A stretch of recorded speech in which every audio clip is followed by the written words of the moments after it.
Your services are no longer required. Those words hit me like a wrench to the gut. 19 years of keeping F-35 pilots alive, and they fired me for refusing to sign off on radar systems that could get someone killed.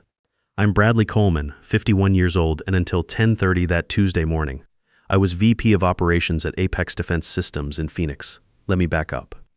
Drop a comment telling me where you're from and hit subscribe if you want to hear more stories about corporate backstabbing and the sweet taste of revenge. I was sitting in that sterile conference room, fluorescent lights buzzing overhead like angry wasps. The mahogany table I'd helped select 5 years ago when we moved into the new facility. Around it sat men I'd worked alongside for nearly 2 decades. Men whose kids I'd taught to change oil. Men who'd called me at midnight when critical systems went down at Nellis Air Force Base. But this morning, none of them could meet my eyes, except Rick Hayes. CEO Rick Hayes stared straight at me, his expression blank, but I caught that slight twitch at the corner of his mouth. Satisfaction. "We've decided to restructure the operations division," Rick said with that rehearsed corporate authority. "Jason will assume your responsibilities effective immediately." Jason Hayes, the golden boy who'd been here exactly 8 months.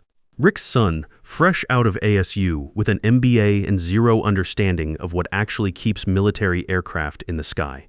The same kid who asked me last week what ITAR stood for. I managed my voice sounding distant even to myself. "And when did the board vote on this?" I looked at Curtis Palmer, our CFO, who'd texted me yesterday about grabbing beer after work. Suddenly, his notepad became fascinating. "Emergency session last night," Curtis mumbled. "An emergency session I wasn't invited to." They were replacing me with a 29-year-old whose biggest achievement was being born with the right last name. "HR has your separation package ready," Rick said, sliding a manila envelope across the table. "We're not unreasonable, Brad. But unreasonable people at least admit what they're doing." I didn't touch the envelope. 19 years, I said quietly. "I was here when we had 12 employees in that converted hangar in Scottsdale. I designed the diagnostic protocols that landed us the Nellis contract. I flew to Ramstein Air Base with pneumonia to save the European maintenance deal when nobody else understood the systems." The room went silent. I could taste their guilt. "We value your contributions," Rick recited like a robot, "but Apex needs fresh leadership. The defense landscape is evolving. Fresh leadership."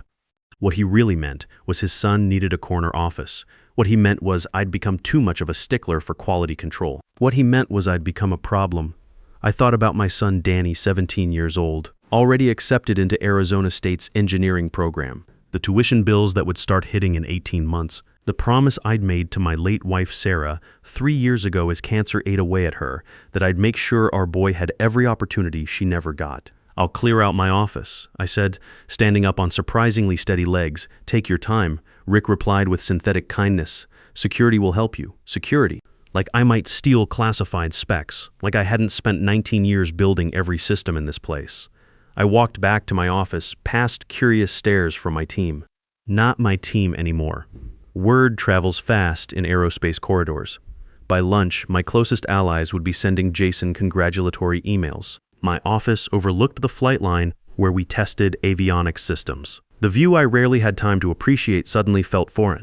Awards on the wall, family photos, mostly Danny and late wife Sarah, emergency work boots under the desk. Relics from a life I'd just been exiled from. I grabbed a box from the supply closet and started the humiliating task of packing up 19 years. The nameplate from my door. The torque wrench I used on my first F-16 engine rebuild. A photo of our original engineering team most long gone to other contractors. My throat tightened as I reached for the small cactus on my windowsill. A gift from Danny when I made VP. "Tough as you, Dad," he'd said. "Nothing can kill it." The kid had been dealing with his mom's death by finding strength in everything around us. This little plant had survived my neglect, thriving despite minimal attention, unlike my personal relationships, unlike apparently my career. A knock interrupted my thoughts. Lisa Turner, my assistant of 7 years, stood in the doorway with red eyes. "They want me to work for Jason," she whispered. I told them I needed time. "Take the job, Lisa," I said, surprised how calm I sounded. "You've got your mom's medical bills. I get it." She nodded, tears falling. "They're saying you mishandled the radar upgrade specs. That quality control was slipping. That's why the lies had already started. Rewriting history to justify betrayal.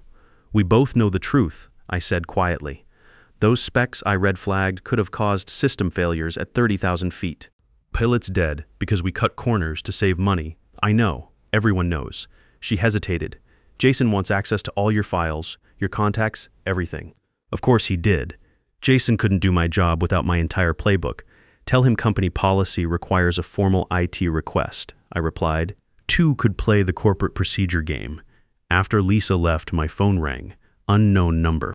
I almost ignored it, not wanting to hear fake sympathy from coworkers too spineless to show up, but something made me answer. Bradley Coleman. Brad, it's Colonel Sandra Morrison. My breath stopped. Colonel Sandra Morrison, CEO of Titan Aerospace Solutions, Apex's biggest rival. The woman Rick liked to call that military hard-ass in a pantsuit. The executive whose innovations had been cutting into our market share for 3 years. Colonel Morrison, I said carefully. This is unexpected. I'll cut to the chase, she said, her voice sharp but warm. I heard what happened. News travels fast in defense circles. I want to meet today. My mind raced. Meeting with Apex's main competitor on the day I got fired would violate several clauses in my employment contract. But I wasn't employed anymore. Why? I asked. Because Apex just made the stupidest decision in their corporate history, and I want to be the one who benefits. Starbucks on Camelback Road. Come alone and we'll discuss turning this setback into the best opportunity you've ever had. The line went dead. I sat there clutching my phone, looking at the box of my belongings. 19 years reduced to a cardboard container. They thought they could discard me after 2 decades of loyalty. Rick had always underestimated me. He saw me as the dependable workhorse who'd absorb any abuse and keep building better systems. He never recognized that my agreeable nature was a choice, not weakness. I picked up my phone and saved Colonel Morrison's number, then slid the severance package into my bag without opening it. Whatever they offered wouldn't compensate for what they stole. Security arrived. 2 guys I'd personally approved last year. They looked apologetic but determined. Just doing our job, Mr. Coleman, the older one said quietly. I know, Shane, I replied, lifting my box. Everyone was just doing their job. As we walked through the main workspace, conversations stopped and keyboards froze. Some looks were sympathetic, most cautious, a few calculating how my downfall might benefit them. Near the elevator, I spotted Jason standing with 2 board members, already playing the part. His expensive suit couldn't hide his fundamental cluelessness. He nodded at me with practiced solemnity. I should have walked past with dignity. Instead, I paused. Congratulations, Jason, I said loud enough to gather attention. Quick question before I go. What does ITAR stand for? His face went red. The board members looked confused. I'm sure Jason knows all about export regulations, one offered hastily. Of course, I smiled thinly. International traffic and arms regulations. Since it governs everything we do with foreign military sales, I thought he might want to refresh everyone's memory. Jason's jaw clenched. International traffic in. The words died. Arms regulations, I finished. Established 19076. The manual's in the red binder on your new desk. You might want to read it before your call with the German procurement office Thursday. They don't mess around. Without waiting for response, I continued to the elevator. Small victory, but it felt good reminding everyone what they were losing. Outside, the Arizona heat hit like opening an oven. 19 years walking into that building, now banned from it. My keycard already disabled, email locked. 19 years erased in 19 minutes. I said in my pickup truck, a practical Ford F-150 I'd chosen for utility over flash, and let myself feel the full weight of betrayal. The anger came hard and deep. I wasn't just some employee they could replace. I was the institutional memory of that company. But as the rage settled, something darker stirred, a voice whispering, they think this is your ending. Show them it's your beginning. I thought about calling Danny, telling him what happened, but what would I say? Hey son, Dad just lost the job that's supposed to pay for your college because I wouldn't compromise safety standards. The kid had been through enough losing his mother. He didn't need to worry about his future disappearing too. Sarah would have known what to say. She always did. 3 years since cancer took her, and I still reached for my phone to call her when the world tilted sideways. She'd have been proud of me today, standing up to Rick's corner cutting. Even if it cost me everything. Do the right thing, Brad. she'd always said. The rest will work itself out. I checked my reflection in the rearview mirror, straightened my tie, and started the engine. Time to see if she was right. I had a meeting that could change everything. The Starbucks on Camelback was busy with the lunch crowd. I found Colonel Morrison in a corner booth, looking exactly like what she was, a retired Air Force officer who'd never lost her command presence. At 54, she carried herself like someone who'd earned every star and stripe. "Brad," she said, standing to shake hands. "Thanks for coming." Her handshake was firm without being aggressive. Everything about her radiated competence. "Curiosity got the better of me," I replied, taking my seat. "And honestly, my schedule just cleared up." She smiled at that. "Let's order, then talk about how Apex just handed me the competitive advantage I've been waiting for." I ordered black coffee. She got some complicated latte. "I needed the bite. I've followed your work for years," she said once we were alone. 19 years building Apex's operational backbone. Their maintenance protocols, their quality systems, their client relationships. "You are Apex, Brad?" "Not Rick. Not that board of golf buddies, you." Her words pressed against wounds, still raw. "Apparently not," I replied, unable to hide the bitterness. "Apparently I'm replaceable by someone whose main qualification is sharing DNA with the CEO. Rick's always been an idiot," Sandra said with casual disdain. "But his stupidity is my opportunity. I want you at Titan, Brad. Not just as an executive, as a partner." I blinked. Partner, equity, board seat, freedom to build systems without Rick's ego-choking innovation. She leaned forward. "I've watched you solve problems at Apex that we're still struggling with. Imagine what you could accomplish without interference." The offer was staggering. But 19 years had taught me caution. Why trust me with that much? "I've been your competition for all you know. This could be some elaborate setup."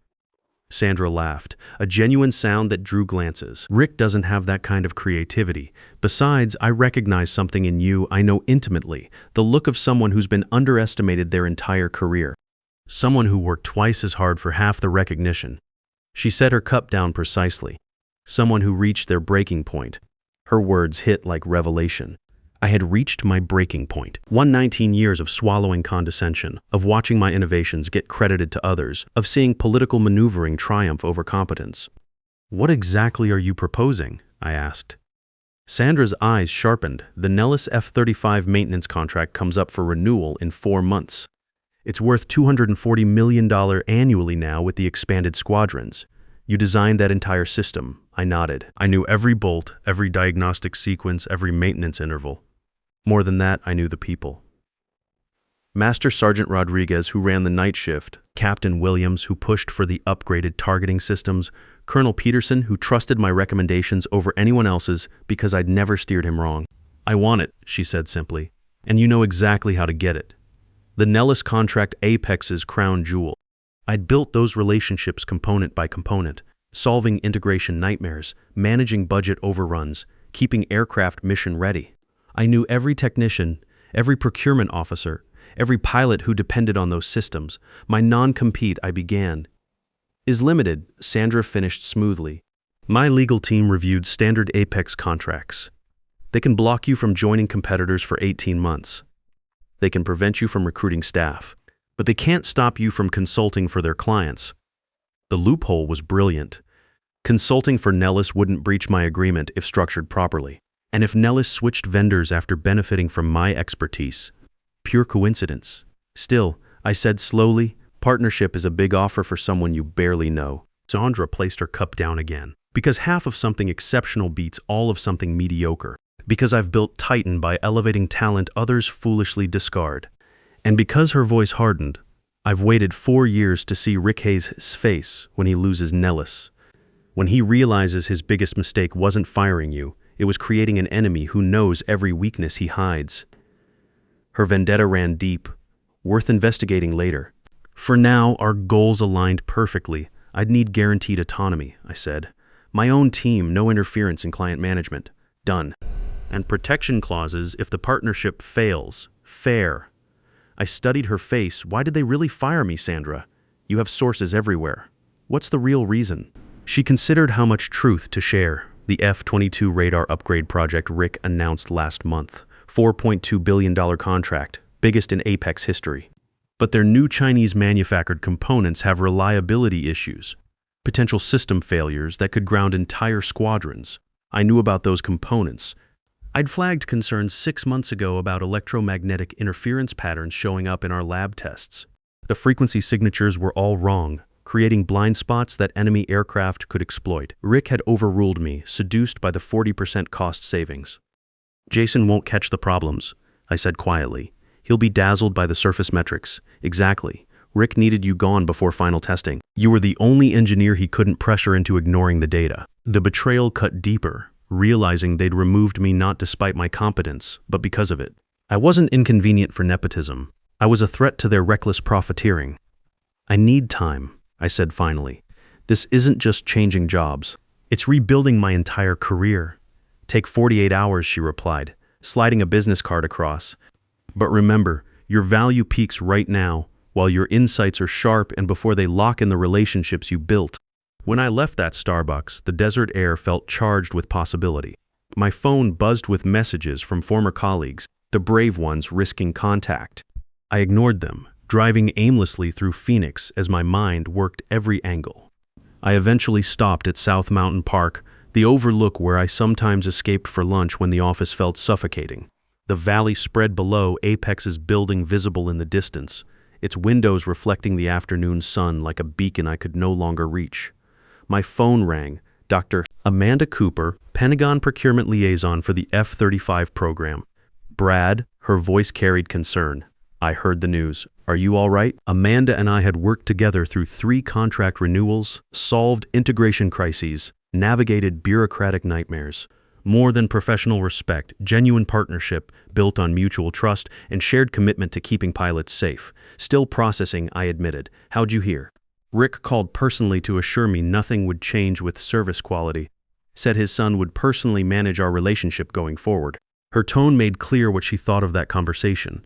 And what did you tell him? That we'd evaluate all options during the renewal process. She paused. Brad, we chose Apex because of you. Your understanding of our requirements, your transparency when problems arose, your solutions-first approach. Not because of corporate promises. My chest tightened with vindication. Someone understood what I brought to the table. The renewal process starts in 4 months, she continued. We'll be evaluating all vendors. We'd value insights from someone with your unique perspective. It was as direct an invitation as she could ethically offer. I may be available for independent consulting soon, I said carefully. Once I navigate my transition. Excellent. I'll have my assistant reach out next week, she paused. For what it's worth, Brad, their loss is someone else's gain. After we hung up, I watched Apex's building as shadows lengthened. 19 years of my life in that glass structure. 19 years of achievement they thought they could erase. I thought about Rick's smug satisfaction, Jason's unearned confidence, the board members who wouldn't meet my eyes. All I'd sacrificed for a company that discarded me like worn-out equipment. But I also thought about Danny, coming home from school in a few hours, probably wondering why my truck was in the driveway early. How do you tell your 17-year-old son that the stable life you've built just crumbled? How do you explain that sometimes doing the right thing costs everything? Sarah's voice echoed in my memory. Do the right thing, Brad? The rest will work itself out. I made my decision. The next morning, I signed Sandra's partnership agreement. By afternoon, I had office space at Titan's Tempe location with a clear view of Apex across the valley. By evening, I drafted a consulting proposal for Nellis that carefully skirted my non-compete limits. But first, I had to tell Danny. I found him at the kitchen table, calculus homework spread everywhere. Looking so much like his mother when she concentrated that my chest ached. 3 years since Sarah died, and I still saw her in every expression he made. Dad? You're home early. He looked up, immediately reading my face. The kid had gotten good at reading trouble. Cancer teaches families to spot bad news fast. We need to talk, son. I sat down across from him studying this young man who'd handled his mother's death with more grace than I had. At 17, Danny had Sarah's intelligence and my stubbornness, a dangerous combination. They let me go today at Apex. His pencil stopped moving. Fired? Yeah. For refusing to approve safety shortcuts that could get pilots killed. Danny was quiet for a long moment, processing. So you did the right thing, yeah. But doing right doesn't always pay the bills. Mom always said the rest would work itself out if you did the right thing. Smart kid. She did say that. So what happens now? With college, He gestured vaguely at our life. I've got an opportunity, a partnership with another defense contractor. It's a risk, but it could be bigger than anything I had at Apex. Danny nodded slowly. You're going to make them pay for what they did. It wasn't a question. The kid understood me better than I'd realized. I'm going to show them what they lost. There's a difference. Good. Show them Dad's still got it. 3 days after getting fired, Lisa texted, Jason can't find F9 to 22 integration protocols. Board meeting disaster. Rick furious. I smiled. The files weren't missing. They were exactly where they belonged, filed under Radar Systems -IF22 final on the shared drive. But without my institutional knowledge, without my mental map of 19 years of systems and procedures, navigating Apex was like wandering a maze blindfolded. I hadn't sabotaged anything. I'd simply stopped being their compass. 1 week later, I launched my consulting practice with Sandra's legal team's help. My first client, Nellis Air Force Base. My project, evaluating aircraft maintenance systems for upcoming contract renewal. 2 weeks in, another text from Lisa. Lost Holloman contract today. Jason missed critical deadline. Curtis panic mode. Holloman had been wavering for months. I'd been the one managing their concerns, addressing technical issues, keeping them loyal. Without me, the relationship collapsed. I wasn't poaching Apex's clients. The connections had always been personal, built on trust in my expertise, not their logo. Meanwhile, at Titan, I was building something unprecedented. Sandra kept her word. Total autonomy, unlimited resources, no micromanagement. I recruited 2 undervalued engineers from Apex, timing their moves to avoid non-solicitation issues. Together we developed maintenance protocols that combined Apex's proven methods with innovations I'd always wanted to implement. Advanced diagnostic algorithms that could predict component failures 3 weeks before they happened. Streamlined parts inventory systems that reduced aircraft downtime by 30%. Real-time performance monitoring that gave pilots instant feedback on system health. The results were immediate. By month 2, we'd secured contracts with 2 Air Force bases that had been on Apex's prospect list for years. The Nellis evaluation proceeded perfectly. Each analysis revealed Apex's vulnerabilities under Jason's management. Each comparison highlighted Titan's superior solutions to problems Nellis didn't even know existed. Then came the moment that crystallized everything. I was working late when my phone rang. Unknown number. Bradley Coleman. Brad, it's Rick. My blood froze, then boiled. The audacity. Rick, I said evenly, unexpected. I think we got off on the wrong foot with your transition. The board's been reassessing. We may have been hasty. Hasty, after 19 years. There might be opportunity to bring you back in a senior advisory role. The team misses your institutional knowledge. Translation, they were drowning without me. That's generous, I said, watching Apex's building across the valley. Unfortunately, I'm committed elsewhere now. We can be very competitive with compensation. Whatever you're getting, we'll beat it. I thought about the Titan partnership, the equity, the board seat, none of which Rick could truly offer. It's not about money. Rick never was. Then what do you want? Frustration crept into his voice. What did I want? Revenge had seemed simple at first. Make them suffer, make them regret discarding me. But building something new at Titan, I realized revenge alone wasn't enough. I wanted vindication. I want you to learn, Rick. But you're not capable of that. Don't be childish, Brad. Sometimes business requires hard decisions. Replacing me with Jason wasn't hard, Rick. It was easy. The coward's choice. Now you're facing consequences. His tone sharpened. If this is about Nellis, this is about 19 years I poured into building something meaningful. Something you risked for nepotism and shortcuts. You didn't value what you had. Someone else does. After long silence, he spoke with cold fury. You won't get away with this. Everything I'm doing is legal, Rick. I learned contract law watching you manipulate it for years. This isn't over. Actually, it was over the moment you decided I was disposable. You just didn't know it yet. I hung up, heart racing but spirits soaring. His desperation confirmed everything. They were failing without me. 3 days later, Lisa sent her most revealing text. F-22 contract, postponed indefinitely. Emergency board meeting. Jason being grilled on technical failures. Stock down 18%. Rick's legacy-defining project was collapsing under problems I would have caught immediately. That weekend, Curtis Palmer emailed me. Subject line, "You were right." The message contained board minutes revealing the emergency session to fire me had been scheduled 3 weeks in advance. Rick had lied about everything. The Nellis decision landed exactly as expected. Their evaluation committee recommended switching to Titan's platform, citing innovation, reliability, and relationship management. The contract, now worth $240 million with expanded services, would transfer when current agreements expired. Sandra was ecstatic. This is just the beginning. With you leading client relations, we'll dominate the sector within 2 years. I raised my coffee cup. To correcting injustice, she clinked hers against mine. To people who refused to disappear when discarded. The next morning brought news I hadn't anticipated. Apex's stock dropped another 12% on the Nellis loss announcement. Analysts questioned company stability after Defense News reported that multiple contracts were under review due to quality control concerns. By afternoon, 3 more Air Force bases contacted me about consulting on their Apex contracts. The avalanche had begun, not because I was attacking Apex, but because I'd stopped holding it together. That evening, working late at Titan, I received one final text from Lisa. Rick submitted resignation. Board unanimous. Jason also out. Crisis management team taking over. I walked to my window, staring across the valley at Apex's building. 19 years of my life in that structure. 19 years they thought could be erased with 7 words. I hadn't set out to destroy Rick or Apex. I'd simply taken my value elsewhere, built something better, let natural consequences unfold. The most devastating revenge wasn't stealing clients or exposing mistakes, it was showing them what they'd lost. Rick had believed Apex was his creation. Now he understood the truth. I hadn't worked for Apex all those years. Apex had worked because of me. When I got home that night, Danny was waiting up, homework abandoned on the kitchen table.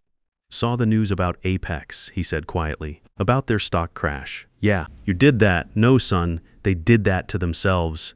I just stopped fixing their mistakes. He grinned, and for a moment I saw Sarah in his smile. Mom would be proud. She would have been, not of the revenge, but of the choice to build something better, instead of just tearing down what hurt me. My phone buzzed with an email. The Nellis contract, finalized and ready for signatures. The first victory of many to come. I signed the document and looked at my son, this remarkable young man who'd learned that integrity matters more than comfort, that doing right sometimes costs everything, but it's still worth doing. Your college tuition is secure, I told him. I never doubted it, Dad. You always figure it out. Have you ever been underestimated? Replaced by someone less qualified but better connected? Watched years of loyalty get discarded for politics? I'd love to hear your stories in the comments below. What would you have done in my position? Taken Sandra's offer or tried something different? Sometimes the most powerful revenge isn't destroying what hurt you. It's building something better and watching them realize what they threw away. Sometimes doing the right thing costs everything in the short term, but pays dividends you never imagined. If this story hit home, hit that subscribe button. There are more stories where this came from, real accounts of professional betrayal, workplace politics, and the sweet satisfaction of proving your worth when others counted you out. Because here's what I learned, your value isn't determined by the people who discard you. It's proven by the people who choose to build something great with you. They thought they were ending my story. Turns out they were just giving me a better beginning. Remember this. The people who fire you for your principles are the same people who'll beg you to come back when their shortcuts catch up with them. But by then, you'll have already built something they could never destroy. Your worth isn't measured by how desperate they get to keep you, but by how much better you become after they let you go.